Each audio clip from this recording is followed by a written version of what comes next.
নমস্কার বন্ধুরা, অন্যরকম একটা খাবার তৈরি করেছি, হালকা মিষ্টির খাবার, তাই আপনাদের সঙ্গে একটু শেয়ার করে নিলাম। ঘরেই মেহমান বসিয়ে আমি 5 মিনিটেই তৈরি করে নিলাম খাবারটা। ময়দা আর সাদা তেল দিয়ে, ময়দাটা আর সামান্য জল দিয়ে আমি মেখে রেখে দিয়েছি। 10 মিনিট পরেই এভাবে বেলে নিলাম আর কড়াইতে সাদা তেল গরম করতে দিয়ে দিয়েছি। এভাবে ময়দাটা বেলে আপনারা ময়দা, আটা যা থাকবে, চালের গুঁড়া, সেইটা দিয়েই কিন্তু আপনারা এই গজাটা তৈরি করতে পারেন। আর একবার খেলেই বারবার খেতে ইচ্ছা করবে। সাথে সাথেই আমি ময়দাটাকে বেলে এভাবে ছুরি দিয়ে কেটে গরম তেলে দিয়ে দিয়েছি আর একটু একটু করে এভাবে ভেজে নিচ্ছি আর আমি তৈরি করছি। দেখুন, ভাজা হয়ে যাচ্ছে, উঠিয়ে নিচ্ছি। একদম মুচমুচে নরম একটা গজা। আপনাদের লেয়ার দেওয়া লাগবে না, শুধু এভাবে মেখে। আমি কিন্তু একটা জিনিস দিয়েছি এর ভিতরে, আপনারা তো সকলেই জানেন, সামান্য বেকিং পাউডার আর সামান্য লবণ।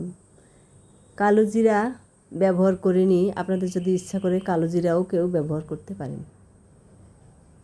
গজাগুলো আমি তৈরি করছি আর এদিকে হাফ কাপ মতো চিনি আর হাফ কাপ জল দিয়ে একটু ফুটিয়ে নিচ্ছি। হালকা করে মিষ্টির ব্যবহার করব আমি। আপনাদের যেমন মিষ্টি খান সেভাবেই ব্যবহার করতে পারেন। শিরাটা আমার তৈরি হয়ে গিয়েছে।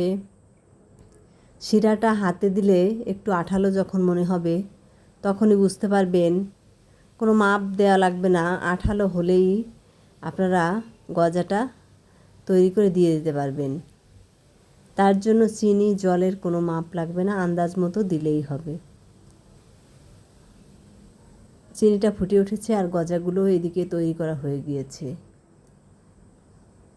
এখন আমি গজাটা চিনির শিরার ভিতরে দিয়ে দেব। চিনিটা লাল হয়ে গিয়েছে কারণ আমি লাল চিনিটা ব্যবহার করেছি। আপনারা গুড়, সাদা চিনি, লাল চিনি যেটা থাকবে ঘরে সেভাবেই ব্যবহার করতে পারেন।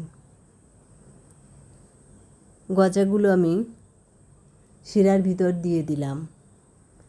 দেখুন কালারটাও কেমন এসেছে। অনেক সুন্দর সুস্বাদু একটা খাবার। মাঝে মাঝে এভাবে খেতে পারেন হালকা চিনির ব্যবহার করে। ধন্যবাদ সকলকে, ভালো থাকবেন।